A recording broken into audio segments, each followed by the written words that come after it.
എല്ലാവർക്കും news first മലയാളത്തിന്റെ പുതിയൊരു വീഡിയോയിലേക്ക് സ്വാഗതം. ക്രിക്കറ്റ് വാർത്തകൾ ആദ്യമേ അറിയാൻ ഈ ചാനൽ മറക്കാതെ സബ്സ്ക്രൈബ് ചെയ്യുക. ഇന്ത്യ ഇംഗ്ലണ്ട് പരമ്പരയിലെ 4ാമത്തെ ടെസ്റ്റ് മത്സരം ഫെബ്രുവരി 23 റാഞ്ചിയിൽ വെച്ച് നടക്കും. രാജ്കോട്ട് ടെസ്റ്റിൽ 434 റൺസിന്റെ തകർപ്പൻ വിജയത്തിന് ശേഷം ഇന്ത്യ നിലവിൽ പരമ്പരയിൽ 2-1 മുന്നിട്ട് നിൽക്കുന്നതിനാൽ അവർക്ക് പരമ്പര ഉറപ്പാക്കാനുള്ള മികച്ച അവസരമുണ്ട്. 3ാം ടെസ്റ്റിന്റെ 4ാം ഇന്നിംഗ്സിൽ ഇംഗ്ലണ്ട് വെറും 122 റൺസിന് ഓൾ ഔട്ടായിരുന്നു. റാഞ്ചി ഏറ്റുമുട്ടലിന് ടീമുകൾ തയ്യാറെടുക്കുമ്പോൾ ഇന്ത്യയുടെ പ്ലേയിംഗ് 11-ൽ വമ്പൻ മാറ്റങ്ങൾ ഉണ്ടാകും. ഇംഗ്ലണ്ടിനെതിരായ 4ാം ടെസ്റ്റിന് മുന്നോടിയായി സ്റ്റാർ പേസർ ജസ്പ്രീത് ബുംറയെ ഇന്ത്യൻ ടീമിൽ നിന്ന് ഒഴിവാക്കി. പരിക്കിനെ തുടർന്ന് ഫിറ്റ്നസ് വീണ്ടെടുക്കുന്നത് തുടരുന്നതിനാൽ KL രാഹുലിനെയും മത്സരത്തിൽ നിന്ന് ഒഴിവാക്കും. ബുംറ മത്സരത്തിൽ നിന്ന് പുറത്തായതോടെ 4ാം ടെസ്റ്റിനുള്ള ടീമിലേക്ക് മുകേഷ് കുമാറും ചേർന്നു.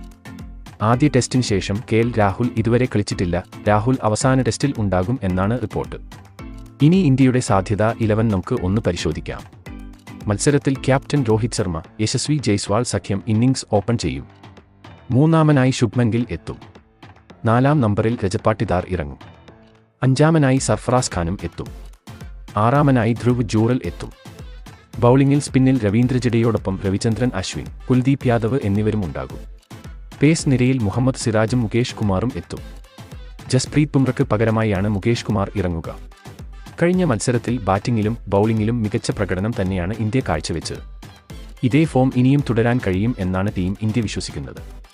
അതുകൊണ്ട് തന്നെ 4ാം മത്സരവും ജയിക്കും എന്ന ആത്മവിശ്വാസം ഇന്ത്യയ്ക്കുണ്ട്. ഇതിനെപ്പറ്റി നിങ്ങളുടെ അഭിപ്രായം എന്തെന്ന് താഴെ കമന്റ് ചെയ്യുക.